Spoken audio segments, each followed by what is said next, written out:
أعوذ بالله من الشر الشيطان الرجيم بسم الله الرحمن الرحيم الحمد لله رب العالمين والصلاة والسلام على نبينا محمد وأهل بيته الطيبين الطاهرين اللهم صل على محمد وآل محمد ولعنة الله على أعدائهم أعداء الله من الآن إلى قيام يوم الدين.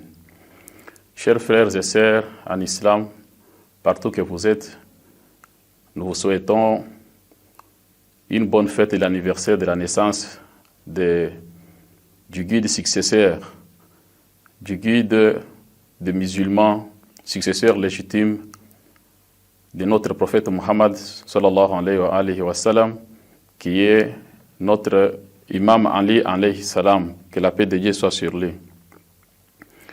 Aujourd'hui, nous célébrons l'anniversaire de la naissance du commandeur des croyants, Ali ibn Abi Talib, que la paix de Dieu sur lui. Alors, en ce jour, comme c'est une personnalité à multiples dimensions, nous allons nous entretenir avec vous sur l'une de ces narrations.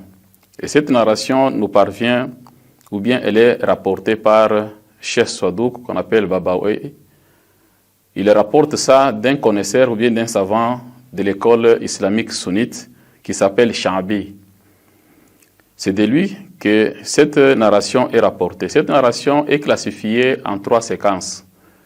Il y a la première séquence, l'imam Ali alayhi salam parle de quoi? Parle de la manière dont il faut invoquer Dieu. Il nous montre la manière quand quelqu'un veut invoquer Dieu, comment est-ce que cette personne doit pouvoir se considérer par rapport à son Seigneur. Et la deuxième partie de cette narration, il évoque quoi? Il évoque la sagesse ou bien les conseils. Donc les 3 points suivants concernent les conseils ou bien la sagesse. Et les 3 autres derniers points concernent la politesse ou bien la bonne manière qu'il doit avoir un croyant.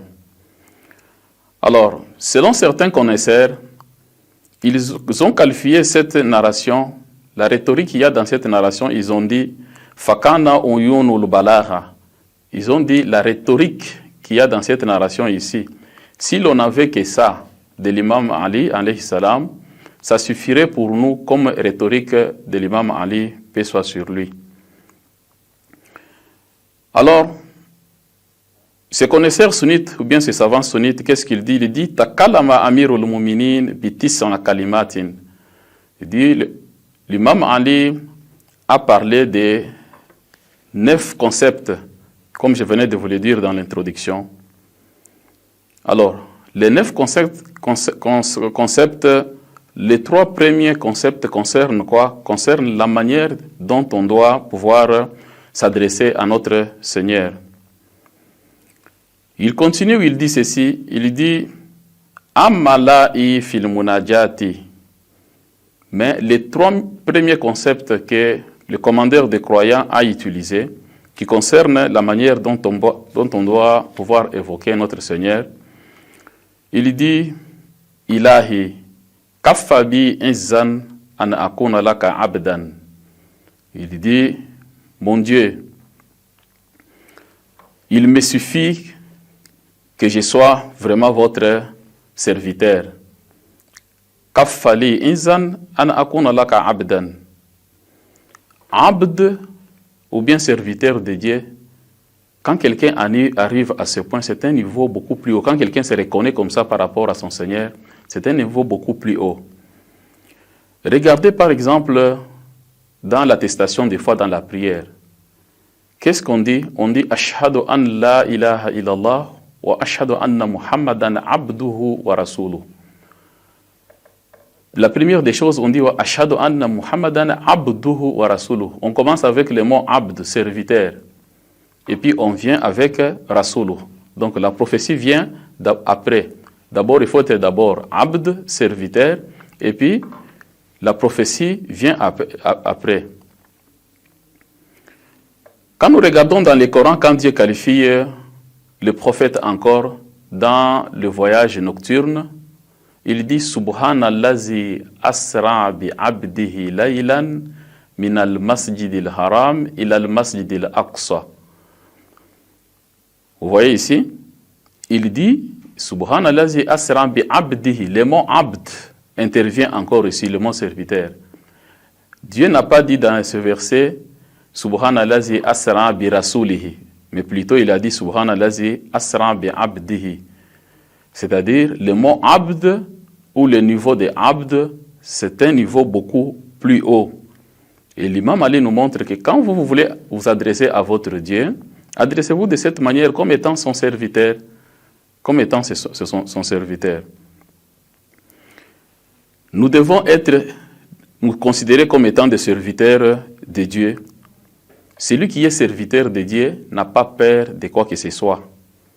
Celui qui se considère être serviteur de Dieu, Dieu est son Seigneur, il n'a pas peur de quoi que ce soit. Comme Dieu dit, Inna awliya Allah la khawfun alayhim wa lahum yahzanun. Dieu nous dit dans le Coran, Tu'izzu man tasha'u wa tuzillu man tasha'u. C'est ainsi que l'imam Ali dit, Ilahi kaffa bi izzan an akuna laka abdan. Quand on est serviteur de Dieu, quand on se considère comme serviteur de Dieu, on ne peut pas avoir peur de quoi que ce soit.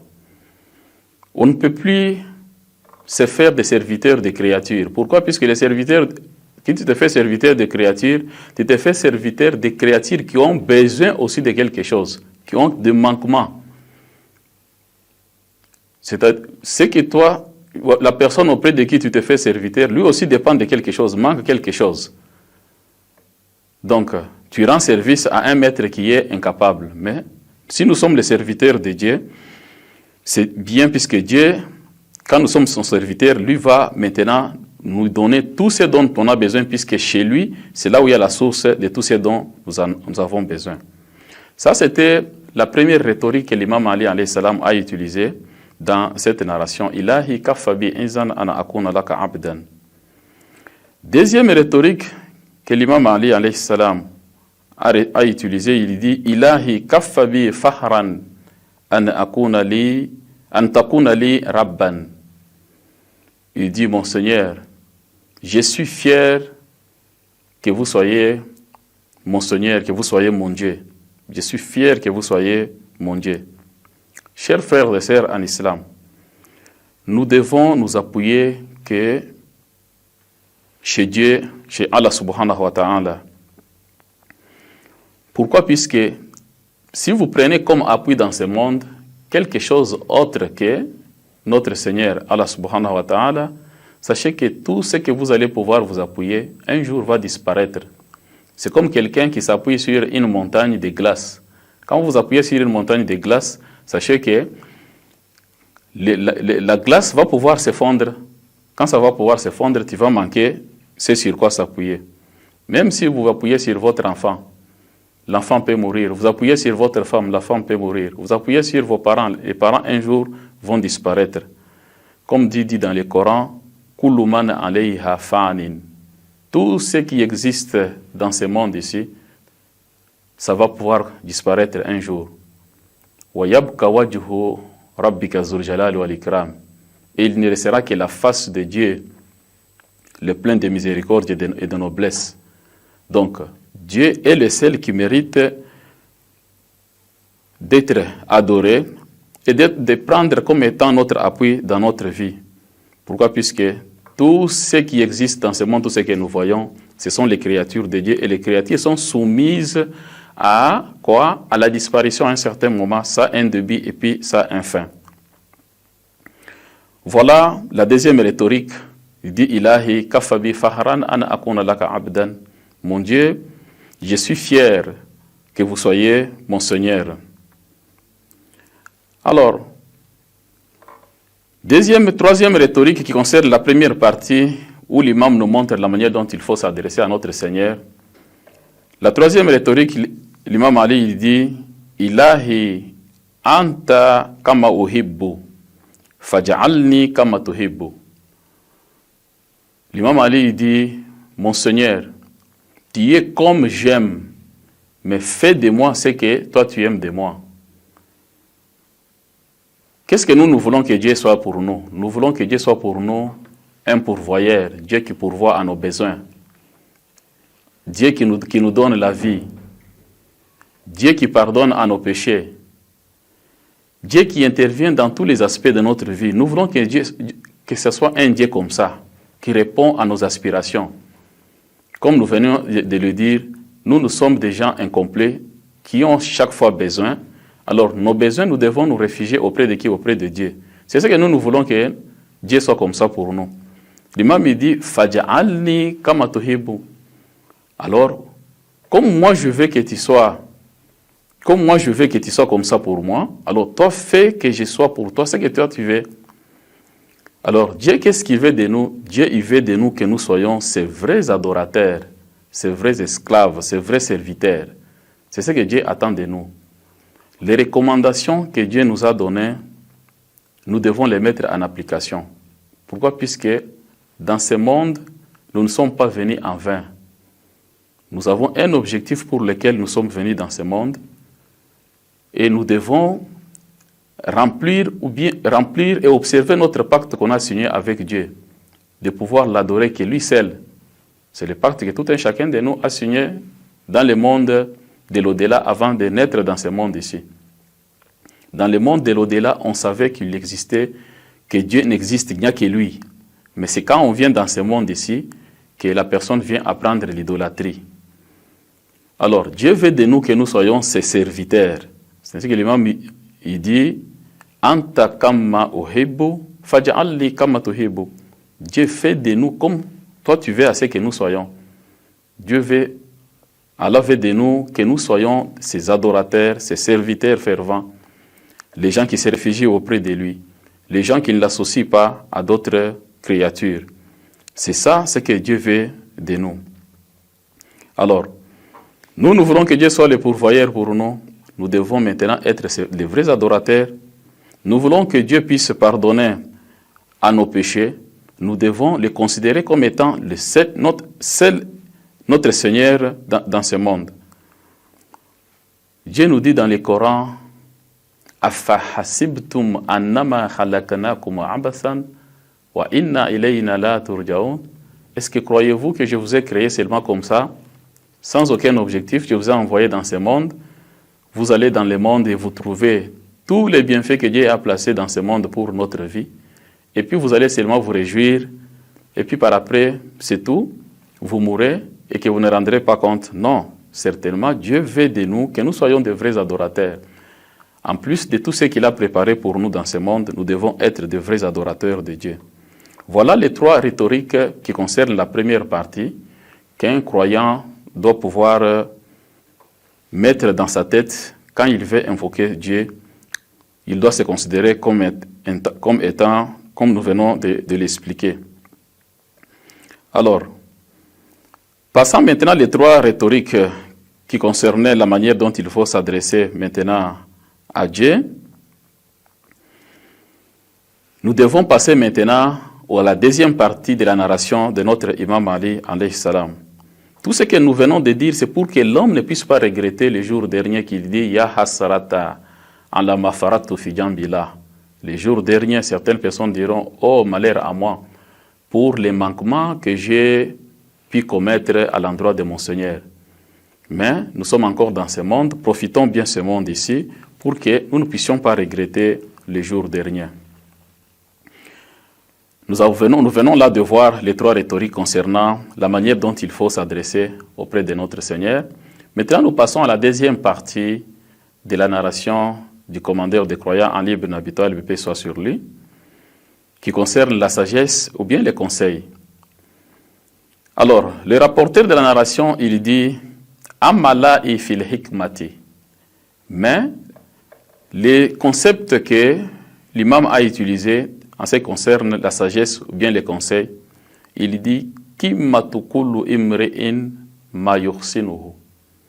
La valeur de chaque personne est dans ce que lui trouve que ça c'est le bien. La valeur de chaque personne réside dans ce que lui considère comme étant le bien. Chaque chose dans ce monde a une valeur, mais notre valeur réside en quoi? Notre valeur réside en quoi? Là où notre valeur réside, ce que nous considérons comme étant bien dans ce monde, c'est ce qui constitue notre valeur. Alors, chers frères et sœurs, ce que vous considérez comme étant positif dans votre vie, c'est cela qui représente votre valeur. Ce que vous considérez comme étant négatif à votre égard, c'est cela qui constitue aussi votre valeur. Alors, si vous prenez la prière comme étant quelque chose de plus grande importance, votre valeur aussi se situe dans cela.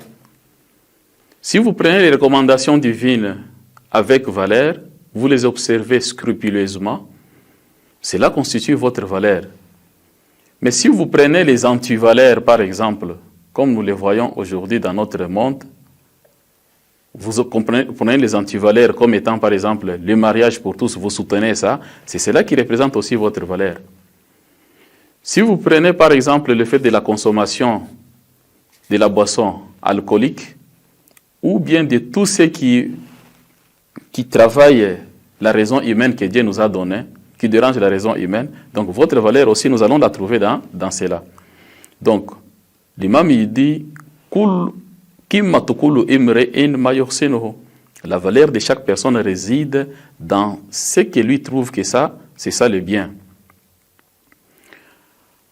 Alors, le prophète Muhammad, sallallahu alayhi wa sallam, un jour dans les avenues de Médine, il était en train de passer, il trouve les enfants en train de jouer, comme communément les enfants jouent dans des avenues, dans des rues. Il arrive, il trouve les enfants, il est accompagné de ses disciples, il trouve les enfants en train de jouer, il regarde les enfants, il dit « Wailun lil awladi akhiru zamani li abaihim » Il dit « Malheur aux enfants des derniers temps pour leurs parents. Wailun lil awladi akhiru zamani li abaihim » Alors, les disciples maintenant ont demandé au prophète « Li abaihim mushrikoun » Il dit le prophète, vous dites malheur à ces enfants des derniers temps pour leurs parents qui sont les mécréants. Le prophète dit non. Wailun lil awladi akhiru zaman li abaihim al muslimun. C'est-à-dire les parents de ces enfants-là, c'est-à-dire les temps que nous vivons les derniers temps. Le prophète dit malheur aux enfants qui vivront les derniers moments pour leurs parents. Pourquoi le prophète dit ça? Pourquoi? Puisque les parents, les derniers moments, il y a trop de turbulences dans cette période là-bas. C'est-à-dire les parents donnent beaucoup de l'importance à ce monde par rapport à la religion, par rapport à l'éducation spirituelle de leurs enfants. C'est-à-dire quand on arrivera sur cette période là-bas, les parents vont abandonner leurs enfants en ce qui concerne les devoirs divins, les responsabilités divines. Ce que les enfants doivent savoir de leur religion, les parents n'accorderont pas beaucoup d'importance à cela. C'est ainsi que le prophète, il dit malheur à ces enfants-là qui vivront dans cette époque là-bas pour leurs parents. Et leurs parents-là qui ne sont pas des mécroyants, qui sont des musulmans, qui vont donner beaucoup de l'importance au monde par rapport à éduquer les enfants pour l'au-delà. C'est ce que nous vivons dans cette époque ici. Je vais vous raconter une petite histoire. Un professeur a amené les enfants dans une excursion. Arrivé là où il devait être logé, il demande aux enfants, tout celui qui a un téléphone, qu'il amène, qu'il mette ça au centre ici. Tout celui qui a un ordinateur, qu'il amène, qu'il mette ça au centre ici. Les enfants, tout le monde s'est précipité à mettre les téléphones, les ordinateurs portables. Le professeur se met maintenant à analyser maintenant la valeur de chaque appareil que portaient ces enfants. Il trouve que ces appareils coûtaient énormément beaucoup d'argent. coûtait énormément beaucoup d'argent. Maintenant, quand il regarde ces enfants là-bas en ce qui concerne l'éducation de la vie spirituelle, les enfants étaient tous zéro. Certains d'entre eux ne connaissaient même pas la prière. Mais les parents se sont donnés à acheter des choses trop luxueuses, les choses de ce monde, satisfaire les besoins, les désirs de leurs enfants pour ce monde, mais ils ont oublié l'au-delà. Les habits qui coûtent cher, tout ce que les enfants désirent, les parents mettent à leur disposition. Mais en ce qui concerne ce que Dieu veut de l'éducation des enfants, les parents à ce côté là-bas, ils ont failli. Nous ne condamnons pas ces parents-là pour les appareils ou bien pour ce qu'ils ont fait pour leurs enfants. C'est bien que les parents fassent cela. C'est normal que les enfants aient toutes ces histoires. Mais à côté de cela, il faudra quoi? Il faudra encore une éducation purement religieuse. Pourquoi? Puisque comme nous venons de dire que tout ce qui existe dans ce monde ici va passer. Quand ça va passer, alors il ne restera que la face de Dieu. Alors, c'est bien d'acheter à cela, mais voyez aussi la dimension spirituelle, l'âme de vos enfants pour le temps à venir. Alors, deuxième rhétorique qu'il y a dans la partie qui concerne les conseils, l'imam Ali dit « Ma halaka imru'un arafa qadrahu » Une personne qui connaît sa valeur ne peut jamais périr. Une personne qui connaît sa valeur ne peut jamais périr. Dans l'homme, il y a vraiment un mystère. Regardez par exemple les savants musulmans. Ils ont vécu peu d'années dans ce monde, mais ils ont laissé des œuvres qui continuent et qui sont exploitables jusqu'à la fin des temps.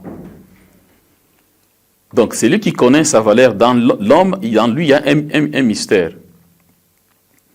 Ma halaka imru'un arafa qadrahu. Pourquoi? Puisque l'imam Ali dit Fika an la mulk akbar.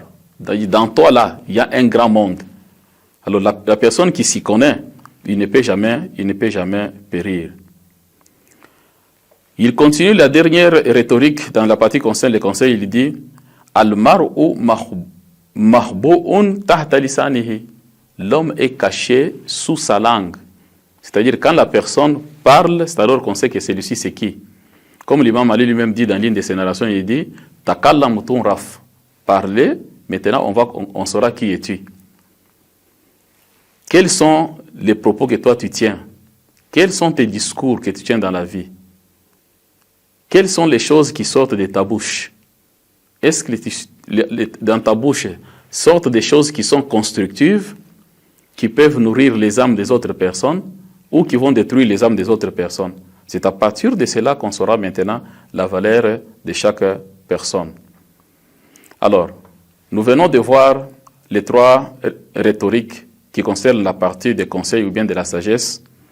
Nous passons maintenant à la dernière partie ou bien aux trois autres concepts de la rhétorique de l'imam Ali alayhi salam qui concernent quoi? Qui concernent les bonnes manières que doit avoir un croyant.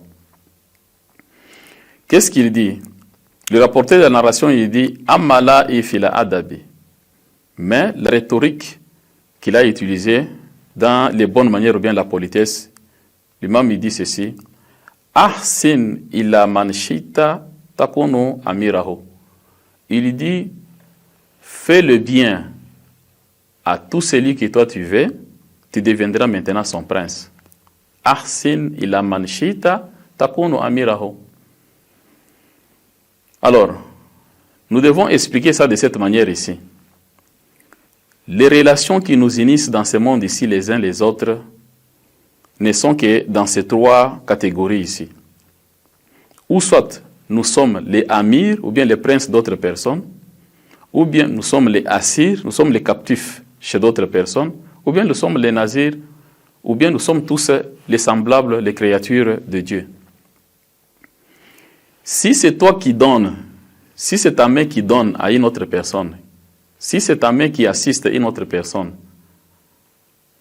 la personne que tu assistes par rapport à vous, il te considère maintenant, toi tu deviens maintenant son prince. Si c'est ta main qui donne. Mais si c'est toi qui reçois, c'est ta main qui reçoit des autres personnes, tu deviens captif par rapport à celui qui te donne.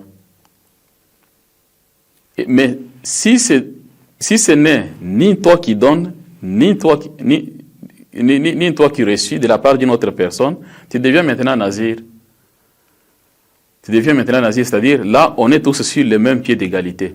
Il n'y a personne auprès de qui moi j'attends, ni moi je ne donne pas. Nous sommes tous sur le même point. C'est ce qu'il dit. Ahsin ila man shita takunu amirahu. Dans la vie, la religion nous apprend à pouvoir assister aux gens. Si vous assistez aux gens, vous soulagez les besoins des autres personnes. C'est une des recommandations de l'islam. La main qui reçoit aussi, vous avez soulagé ses fardeaux, vous avez soulagé ses difficultés. Cette main-là, par rapport à vous, il y a une quelconque considération aussi que cette personne là-bas vous accorde.